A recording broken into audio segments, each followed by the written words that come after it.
এইটা আমাদের দেশীয় কোম্পানি ওয়ালটনের একটা প্রোডাক্ট এবং ডিজাইনটার দিকে খেয়াল করে দেখেন আমার OnePlus-এর Nord CE4 লাইটের কথা মনে পড়ে যাচ্ছে এই ফোনের দিকে তাকিয়ে। একদম আমার মনের মতো একটা কালার, টকটকে নীল যাকে বলে আর কি।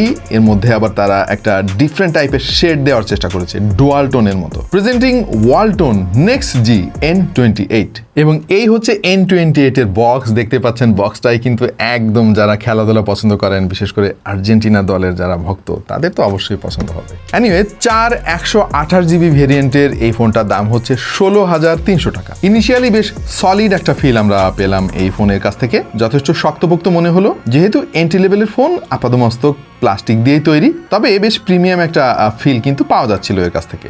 আর এন্ট্রি লেভেলের ফোন হলো সামনে তারা ডিউডপ নচ ব্যবহার না করে 5 হোল কাট আউট দিয়েছে, যদিও বেজেলের আধিক্য বেশ নজরেই পড়ে। এক্সট্রা ফিচার হিসেবে এই ফোনে রয়েছে IP64 water and dust resistance, আর এর ফিঙ্গারপ্রিন্ট সেন্সরটা বেশ ভালোই কাজ করলো আমাদের টেস্টিং।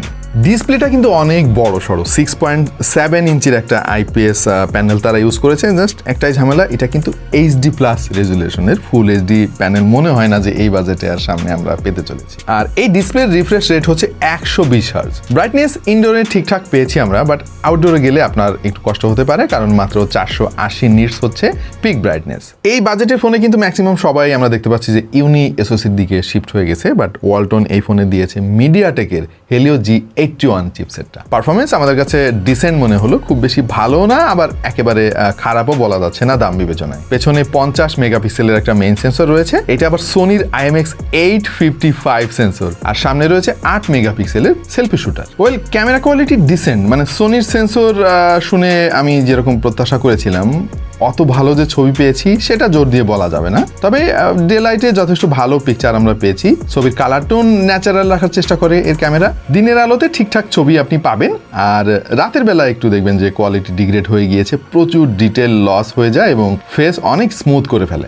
সেলফি ফটোগ্রাফিতে আমাদের প্রত্যাশা আর একটু বেশি ছিল। 6000 mAh এর ব্যাটারি ব্যবহার করা হয়েছে, which is a good thing, এবং বক্সের মধ্যেই একটা 18 ওয়াটের ফাস্ট চার্জিং ব্রিকও আপনি পেয়ে যাবেন।